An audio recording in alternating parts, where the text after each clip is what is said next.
जय श्री बद्री गणेश। गजाननं भूतिगणादिसेवितं कपित्तजम्बूफलचारुभक्षणम् उमासुतं शोकविनाशकारकं नमामि विघ्नेश्वरपादपंकजम्।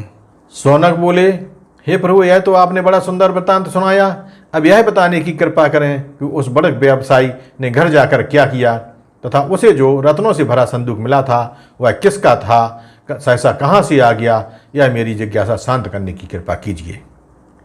सूत जी ने कहा, हे सौनक, तुमने अच्छा प्रश्न किया है। उस धनुक को जो रत्नादि धनों से भरा हुआ संदूक मिला था वह भगवान विघ्नराज की ही कृपा ही थी। उन्होंने सुदामा को धन प्राप्त कराने के लिए ही वह धन वहाँ सहसा उत्पन्न कर दिया था। अब उस व्यस्य का वृत्तांत सुनो। वह कच्छभुज नामक नगर का निवासी था और व्यापार के उद्देश्य से ही परदेश में गया था। उसने अपने नगर में लौटकर भगवान विघ्नराज का पूजनोत्सव बड़े समारोह से किया, जिससे नगर के प्रतिष्ठित व्यापारी, अधिकारी एवं उसके बहुत से बांधव आमंत्रित किए गए। अनेकों वेदक ब्राह्मणों ने उस पूजन में कर्म योग दिया। उस धनिक ने ब्राह्मण भोजन कराकर प्रचुर धन दान दक्षिणा में दिया। व्यास के एक परम मित्र थे, राजा के प्रधान अमात्य चित्रबाहु। वे भी प्रसाद ग्रहणार्थ बुलाए गए थे।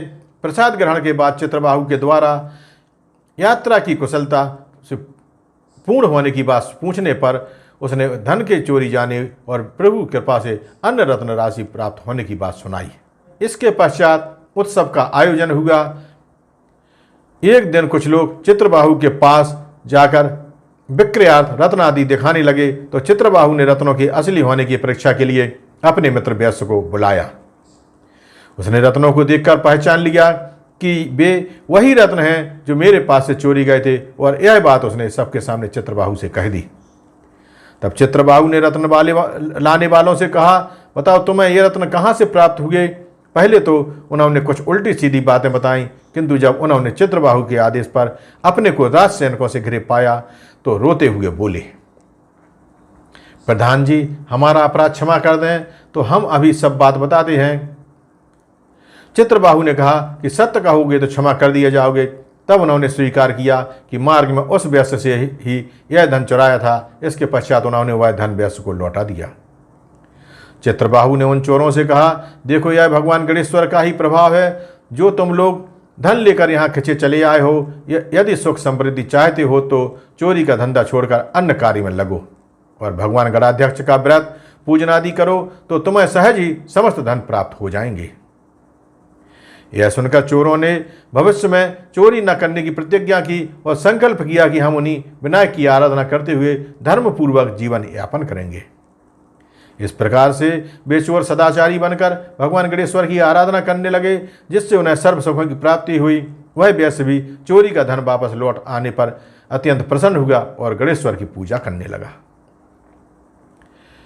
भगवान विनायक की कृपा चित्रबाहु पर भी हुई। सूत जी बोले, हे सौनक, चित्रबाहु ने गणेश व्रत का दृढ़ संकल्प लिया, किंतु बाद में पुत्र प्राप्ति होने पर वो अपने संकल्प को भूल गया। इस कारण उस पर संकट के मेघ मड़ाने लगे और एक दिन सहसा राजा ने किसी कारण कुपित होकर उसका सर्वस्व छीन लिया और देश निकाला दे दिया। इस कारण उसके पास जीवन यापन का कोई भी साधन नहीं रहा। जब भूखों मरने की नौबत आ गई तो नर्मदा के तट पर भीख मांगने लगा। तभी एक दिन उसने शुक्रदेव जी का आश्रम देखा तो भीतर जाकर महर्षि को प्रणाम कर बैठ गया। महर्षि ने पूछा, तुम कौन हो, कहाँ से आए हो, क्या प्रयोजन है तुम्हारा। यह सुनकर चित्रबाहु ने अपना समस्त वृत्तांत निवेदन किया और अपने संकट से मुक्त होने का उपाय पूछा। इस पर महर्षि ने कुछ देर ध्यान लगाने के बाद कहा, वत्स, तुमने पुत्र प्राप्ति के लिए भगवान विनायक के व्रत का संकल्प लिया था, जिसे पुत्र उत्पन्न होने पर तुम भूल गए। इसी कारण में तुम्हें यह घोर कष्ट भोगना पड़ रहा है। इस स्थिति में छुटकारा पाने के लिए उन्हीं भगवान गणाध्यक्ष का व्रत और पूजन करो, फिर तुम्हें कोई कष्ट नहीं रहेगा और तुम अपने पूर्व को ही पालोगे।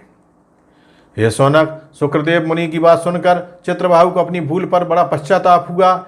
और उसने तुरंत ही विनायक भगवान के व्रत का संकल्प कर गणेश चतुर्थी के शुभ दिवस में गणेश जी का भक्ति भाव से पूजन किया, जिसके प्रभाव से उसे पूर्व पद और वैभव की शीघ्र प्राप्ति हो गई।